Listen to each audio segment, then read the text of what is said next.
All right, back in the studio. Back in the studio. All right, in this video, I'm just going to share my experience of using Audiomovers Listento plugin and how I used it for online mixing sessions whilst the studio Nebervale was closed. If you're new to the channel, thanks very much for taking time to watch it. My name is John Conn. I'm an audio engineer and music producer from South Wales. I used to work in-house as an assistant at Rockfield Studios in Monmouth. I offer production and industry advice for musicians and studio producers who are just starting out. And if that sounds like something that you'd be interested in, please hit the like button and subscribe to just below the video, and you'll get notified whenever I upload any new videos. Okay, so a pandemic hit and social distancing and rules and restrictions in the UK meant that we had to actually take the decision to close our studio, and it meant that just due to the uncertainty, we didn't really feel like it was safe to kind of have people coming into the sessions. One of the consequences of that for me was that when we took this decision, I had a couple of albums and mixes that I needed to finish. It meant I had to move my system home and try and set something up in my spare room. The original plan was bands were due to come back in and actually attend the mixing sessions. Obviously, with the social distancing rules, that meant that wasn't actually possible anymore. So we had to kind of work out a workaround for that. Now, when we talk about mixing, I know there's like the approach for this is different for different producers and engineers. With the band that I had, one of the bands were called Kaimo, and we had a really, really good relationship, and still got a really good relationship as well. I really enjoyed having him in the session just for kind of like hanging out, talking, well, drinking far too much coffee, having food, and just having a really good, having a really good atmosphere in the studio. So wanted to try and do that, but obviously that wasn't an option at the time. We didn't really know how long, obviously the coronavirus was going to go on for. I also didn't really know what the situation was with regards to social distancing, spacing, and government guidelines. And with the studio being about 30 miles away from my home, I wasn't sure if I was going to get stopped by the police on the way up to the studio as well. So there's like a million different things that were going on that I wasn't sure about. So it was best thing to do was just try and go, let's try and do it online and let's see what happens. Had to try and figure out a way of streaming mixes or delivering mixes in real time to people to listen to and actually gain their feedback. The first option really is looking at Zoom, Skype, Google Meet, or something in particular, like an online conferencing software. Generally, the audio quality of these is a second thought, and it's actually almost like a telephone quality or an MP3 quality. It's fine for voice calls, it's fine for meetings and videos where you're looking more for face-to-face interaction, and it does a really, really good job of this. That's the main function, that's what it's been designed for. It hasn't been designed for critical listening in mind. Now, with critical listening, what we're looking at is we're trying to send real-time audio quality of almost like uncompressed CD level. As soon as we start doing that, obviously the bandwidth that we need is getting very close to video quality in terms of the bit rate, the size of the files that we're sending. So what happens if you've ever tried to send music over Zoom or Skype, you might find that actually it sounds a lot different. It might be grainy, it might be bitty, it might sound like it's underwater. So we need to think of almost something different. The next option might be considering doing a live stream on Facebook Live to provide the feedback and show the band what you're doing.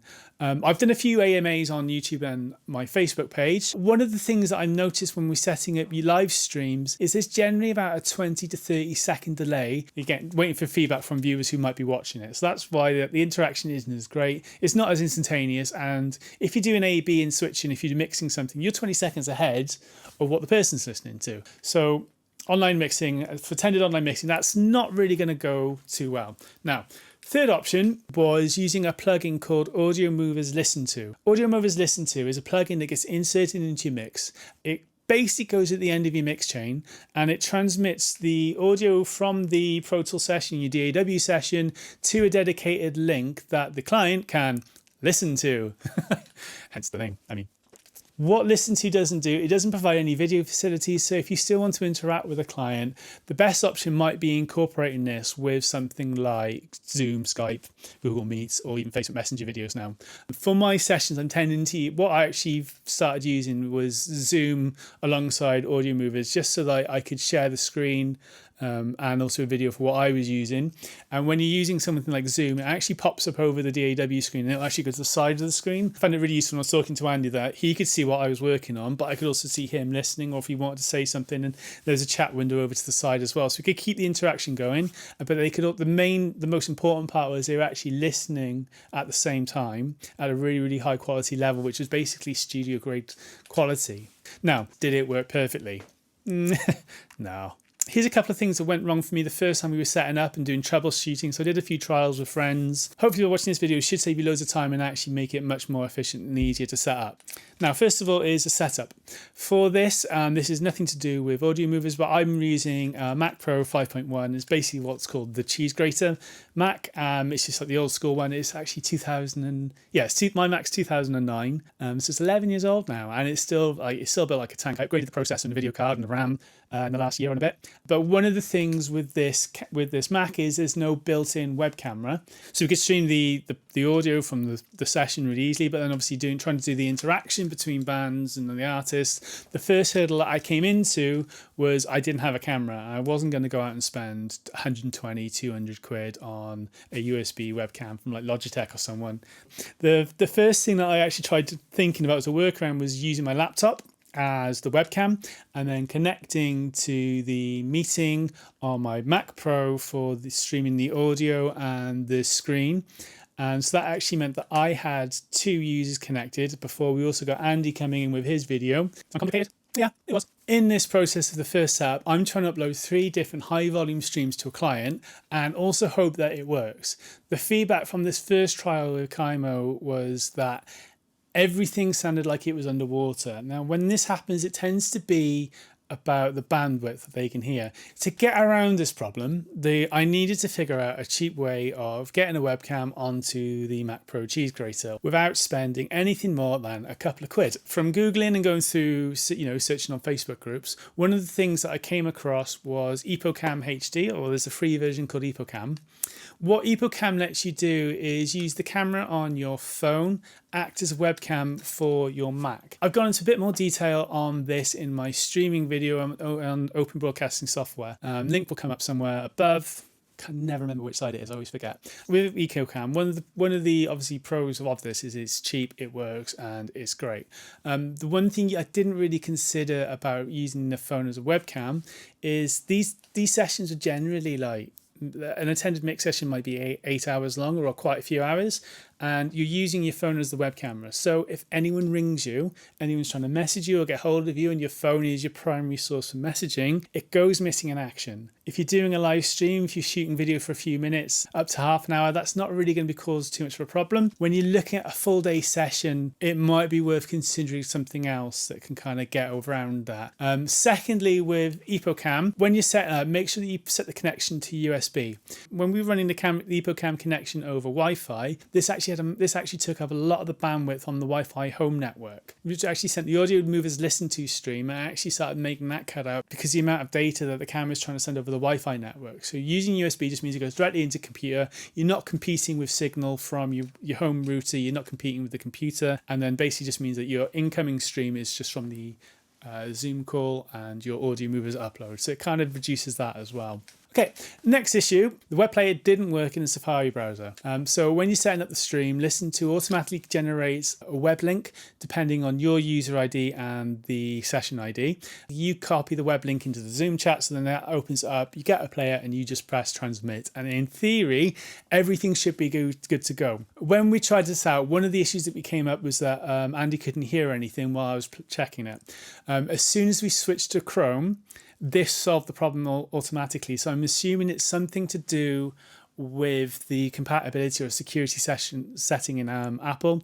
And one of the things I did to test this was actually open the link up on my browser and see if I could recreate the problem. Another thing that actually came up was the distance of the person listening to the stream from their home router. Andy Kaimo has a music room in the attic of the property, and the Wi-Fi router for his house is in the ground floor in the kitchen near the conservatory. So it's like basically the opposite end of the studio, I think, opposite end of the house. Because of the distance to the router, the audio stream was stuttering and sounded like it was underwater and it wasn't usable. And it was only when I asked Andy to move, okay, look, can you move from upstairs? Can you come closer to the router and see if that solves it? So what was happening at Andy's house was that he couldn't get the data quick enough that it was being provided to him, and it was kind of cutting out and reducing. So it didn't sound as we wanted it to. But as soon as we moved Andy closer to the router, that was one of the things that actually solved the problems. The downside of moving closer was that there was dedicated music room upstairs. They had the Mac set up and they had the nice speakers set up. With Andy having to move closer to the router, he was actually downstairs in the conservatory and listening on headphones. Now, listening on headphones is fine. If you're a producer, if you've anyone who's ever worked with artists, you probably know that when they listen to or when they're recording in the studio, they like to make things exciting. Exciting is basically a translation of it needs to be loud as fuck. Again, this is fine for like 10 minutes, half an hour or so. They might turn down after a bit. But if you're going to do this for 6 to 8 hours, you're going to get ear fatigue and it's going to tire you out. As soon as your ears get tired, they get hot and your judgment changes as well. So you can't make like the same decisions that you might have made at the start, because when your ears get tired, the high frequencies kind of roll off as well. So your judgment won't be as sharp as it was at the start of the session. And that's actually what happened on one of the sessions, is because he was listening on headphones and he's used to listening loud, you can't do that for long periods of times. Right. Now, once the trouble, let's go on to cool stuff, because I know like a lot of the things that came up with Audiomovers and the Listento plugin, it was actually out of their control, and it was generally user error from my part or someone else's part, or it might have been something that was an operating system issue rather than that. But let's actually get onto the cool bits about what Audiomovers did and what Listento could do for you. Prior to starting the session, one of the concerns that I thought I was going to have with the plugin, I'd have to send multiple links to the artist for each song that was mixed. Because I'd named the session ID as the band's name, it wasn't an issue. I could close one session, open up the next one, put the same band name in, so put the same session ID and press transmit, and it would actually send it to the same link. It meant that every session, it doesn't matter if I closed up and opened 5 different songs, it always streams to the same destination. If I set it up so the session ID was the song name, I'd have to set up multiple mixes. So one of the things I'd recommend that when you're starting is use the session ID as the band's name, and it actually gets across this problem. I've probably talked way too much. One of the other cool things I actually noticed that I didn't have a chance to actually use was Audiomovers have made a receive plugin, which basically means you can actually listen to it through your own DAW and actually eliminate the problem that we had with Safari. So if there's someone who's got like GarageBand, I'm not sure about GarageBand, if someone's got like Logic, Cubase, Pro Tools, they just need the link, and then they can play it through their plugin. And if they have any room correction software like IK Multimedia's Arc, or if they have Sonarworks, it means they can apply the room correction on their software at their end and actually listen to it as they normally would, as if they were working from home. So it's something that I think is really, really cool. And it's if you are competent, if the artist you're working with is really competent, that's another option where they can basically, rather than worry about Chrome, everything's out to go and it's all ready to work, which is great. What we also found to work when we're actually running the mixes was using the chat function on Zoom, just to sometimes send messages back and forth. What Andy tended to do is, rather than trying to interrupt my flow by talking to me, he might leave a comment for me to just look at and see. So it'd be like basically he'd occasionally write something in the chat window to kind of highlight an area that he'd like me to look at next after I finish focusing on a specific section. Okay, so what I find overall with it, I actually found it was actually a great way of working around the issue of the problems about location. And if you look at it from a biggest perspective, it actually opens up your marketplace to mixing with clients all over the world. There is a bit of setting up and like work that you need to do to kind of get it to work seamlessly. But once you actually get over that, it can be pretty much straightforward.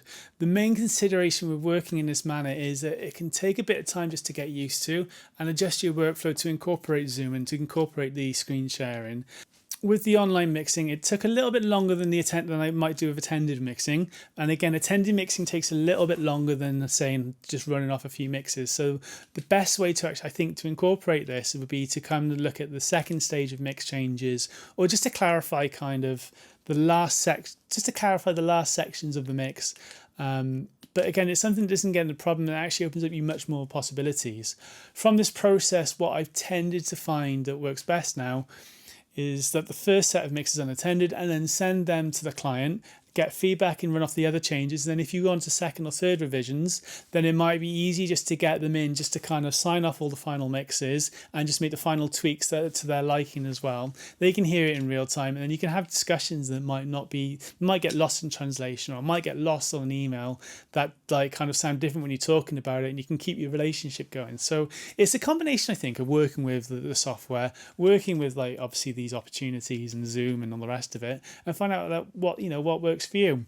I'd love to hear how you guys are using it. If there's anything that you're struggling with on Audiomovers, is there anything that you're struggling with, listen to, give me a shout. I'll try to do my best to kind of respond in the comments.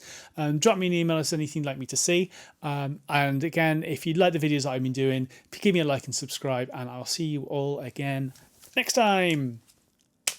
Didn't for that. That's not a key thing. Nice one, guys.